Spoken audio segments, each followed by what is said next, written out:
पर्वराज पर्युषण पर्व हमें कुछ संदेश लेकर के आता है, कुछ जगाने के लिए आता है, कुछ कहने के लिए आता है। जो 19 साल भर में जो कचरा पूरा इकट्ठा हो गया है उसकी सफाई करने के लिए आता है। बाहर की सफाई दीपावली पर जैसे कोना कोना पर साफ करते हैं, ऐसे ही पर्वराज पर्युषण पर्व अपने अंदर के कोने कोने की गंदगी को निकालने के लिए आता है, साफ सफाई के लिए आता है ना। तो क्या करना हमारे लिए, जो अंदर में बैठी गठाने हैं, जो अंदर में बैठी कसाए हैं, जो साल भर में हमारे अंदर में जो जिनके प्रति गैर के परिणाम या अहंकार के, मान के, विषयों के, राग के, देश के, मोह के, इच्छा रूपी परिणाम, पाप के, विषय के, कसाय के, पता नहीं कितने कितने विकार हमारे अंदर में जमा हो जाते हैं। आचार्य कहते हैं बस झाड़ू लेकर के यह पर्युषण पर्व साफ करने के लिए आता है। अगर हम वास्तव में उस दिशा में पुरुषार्थ करेंगे तो सफाई हो जाएगी, और अगर हमने उस गंदगी को नहीं देखा तो सफाई नहीं होगी।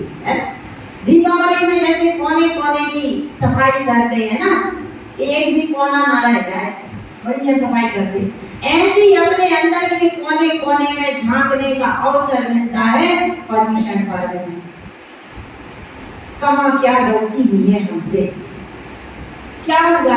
वैसे तो ये पर्युषण पर्व वर्ष में 3 बार आता है, लेकिन हम भादों के महीने का ही विशेष उत्साहपूर्वक इसको मनाते हैं, क्योंकि और जो 2 बार और आते हैं उसमें हम बड़े काम में बहुत व्यस्त रहते हैं। बरसात का समय बढ़िया और सबका समय मिल जाता है, तो हम इसे उत्साहपूर्वक मनाते हैं। लेकिन इसके पहले हमें सब अपने परिणामों की संभाल करना है। क्या करना है? सबसे पहले अपने परिणामों की संभाल करना है। क्यों?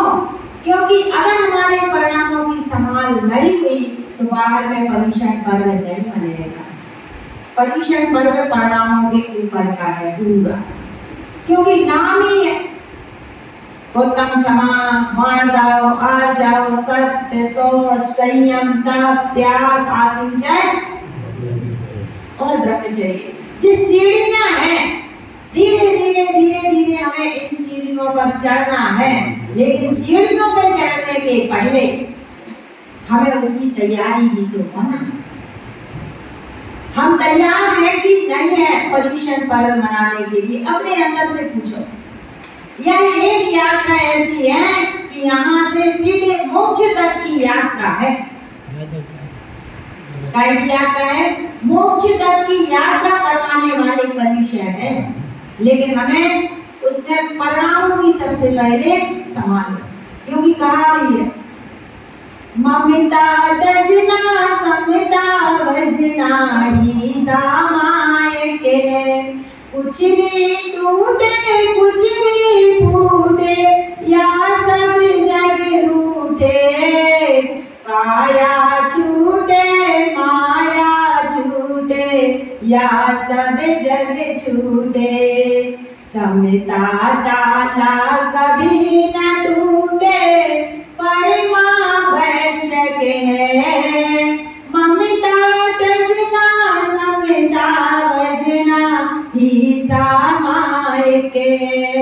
राजाओं ने राज तजाए जिसके पाने को, सम्राटों ने ताज तजाए जिसके पाने को, वह दुर्लभ सामायिक कर लो जो आवश्यक है, ममता तजना समता भजना ही सामायिक।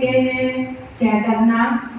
ममता का त्याग करना और समता में रहना ही सामायिक है। यही साधना है। हमारी ममता मोह का परिणाम मैं बने का परिणाम छूट जाए, अनासक्ति भाव पैदा हो जाए, इसका नाम साधना है, इसका नाम पर्युषण पर्व है।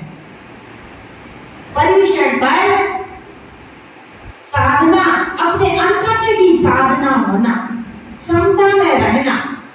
जितना हम अपने समता में रहेंगे उतनी हमारी क्या होगी? साधना। देखो बाहर में हम जितने अपने प्रणाम कलश करेंगे कर्मों का बंधन होगा ना। कोई हमारे साथ में बुरा नहीं करे तो हम क्या करते हैं, वो जमा होता रहता कचरा, जमा होता रहता, जमा होता रहता, जमा होता रहता, और जमा होते होते होते होते क्या होता है, एक दिन नाली में चोक हो जाती है ना। जब नाली में कचरा जाते जाते जाते जाते चोक हो जाती है, और जब चोक होती है तो पानी क्या हो जाता है? ओवर हो जाता है, तो बाहर निकलने लगता है। तो कचरा चोक होने पर वो बाहर दिखाई देने लगता है। ऐसे ही जब अपने अंदर में कचरा भरते भरते भरते भरते ओवर हो जाता है तो दिखने लगता है। कचरा तो है लेकिन कितना है कि दिख नहीं रहा है, और जब वो ज्यादा हो जाता है तो क्या होता है? दिखने लगता है। क्रोध दिखने लगता है, मान दिखने लगती है, मायाचारी दिखने लगती है। जिस बेकार अपने अंदर में हमने क्या करे हैं? इकट्ठा करके रखी है, इन कचरों को इकट्ठा करके रखा है। और जब तक ये कचरा हमारे अंदर में रहेगा तब तक क्या होने वाला है? अंदर में कचरा रहेगा तब तक ना हम समता में रहेंगे, ना शांति में रहेंगे, ना सुख से रह पाएंगे, और ना हमारे क्षमा मार्दव आर्दव धर्म भी प्रकट होने वाले नहीं है। जैसे लाल टमाटर देखा